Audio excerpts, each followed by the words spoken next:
Hello दोस्तों, आज की वीडियो में जानेंगे अकबर की 3 बेगम थी जो सबसे खास थी और उनको मुगल सल्तनत में सबसे ज्यादा पावरफुल बेगमों में गिना जाता है।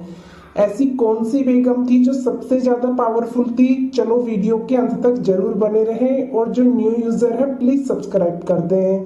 चलो वीडियो शुरू करते हैं। दोस्तों, जब भी मुगल साम्राज्य की बात आती है तो ज्यादातर लोगों के दिमाग में मुगल बादशाह जैसे अकबर, शाहजहां, हुमायूं आदि आते हैं। इन सभी बादशाहों में सबसे ज्यादा लोकप्रिय और शक्तिशाली शासक अकबर को माना जाता है। शायद ही कोई होगा जिसने अकबर के बारे में नहीं सुना होगा, क्योंकि अकबर एक ऐसा मुगल बादशाह था जिसकी मोहब्बत की मिसाल भी दी जाती है। जी हाँ, जोधा अकबर की प्रेम कहानी से आप भी वाकिफ होंगे, लेकिन बहुत कम लोग होंगे जिन्हें यह मालूम होगा कि अकबर की जोधा बेगम के अलावा कई और बेगमें भी थी जिनका नाम इतिहास के पन्नों में अमर है। इसीलिए आज हम आपको अकबर की कुछ ऐसी बेगमों के बारे में बताने जा रहे हैं जिन्होंने मुगल शासकों के अकबर के अलावा नीति निर्माण में भी अपनी एक अहम भूमिका निभाई थी।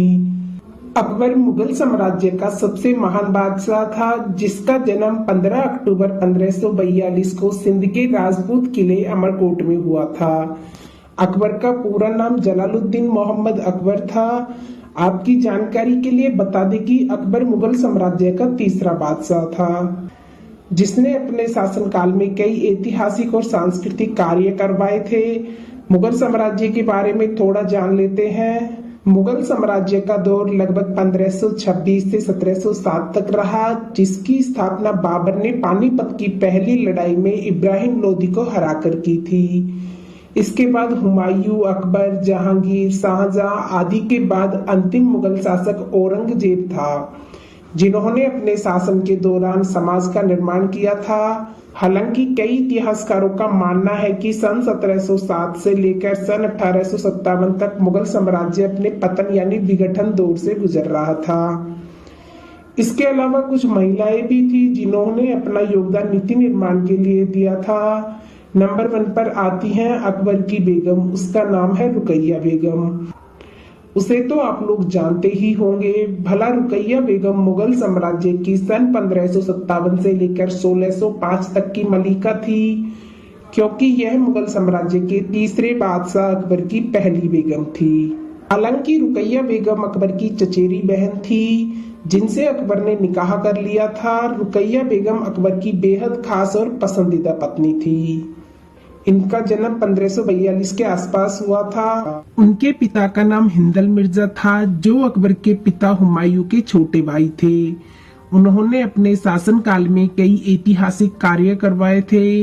हालांकि रुकैया बेगम अकबर को संतान नहीं दे पाई थी, इसीलिए बादशाह अकबर ने संतान के लिए दूसरी शादी कर ली थी। रुकैया बेगम की 82 वर्ष की आयु में 19 जनवरी 1626 में मृत्यु हो गई थी। उनकी कब्र काबुल के गार्डन ऑफ पावर में बनाई गई है। दूसरे नंबर पर आती हैं अकबर की बेगम यानी कि सलीमा सुल्ताना बेगम। अकबर की सबसे लोकप्रिय और पावरफुल बेगम में सलीमा बेगम का नाम भी आता है। सलीमा बेगम तैमूरी राजवंश से ताल्लुक रखती थी। इनका जन्म 23 फरवरी 1539 को हुआ था। इनके पिता का नाम नूरुद्दीन था। हालांकि सलीमा बेगम अकबर की दूसरी पत्नी थी। इससे पहले उनका निकाह बैरम खान से करा दिया गया था। किसी कारणवश उसके पति की मृत्यु हो गई और फिर अकबर ने उनसे निकाह कर लिया था। सलीमा बेगम दिल की बेहद साफ और सच्चाई पर चलने वाली इंसान थी। उन्होंने अकबर को कई बार संभाला था। उनकी मृत्यु 15 दिसंबर 1612 में हो गई थी। कहा जाता है कि उनकी कब्र आगरा में मौजूद है। तीसरे नंबर पर आती हैं जोधाबाई। आपने यकीनन जोधा और अकबर की प्रेम कहानी के बारे में सुना होगा, लेकिन क्या आपको जोधा बेगम का पूरा नाम पता है? वो नहीं पता तो आप वीडियो के अंत तक बने रहें। आपकी जानकारी के लिए बता दें कि जोधा बेगम का पूरा नाम मरियम उज़्ज़मानी जोधाबाई था। हालांकि उन्हें हरकाबाई, हीर कुंवारी आदि नामों से पुकारा जाता था। इनका जन्म सन 1542 में हुआ था। जोधा एक हिंदू राजकुमारी थी जिनके साहस की मिसाल आज भी दी जाती है। उनके पिता आमेर रियासत के राजा भारमल थे। उनका निकाह एक राजनीतिक समझौता था। हालांकि जोधा अकबर की पहली ऐसी बेगम थी जिन्होंने अकबर को संतान दी थी।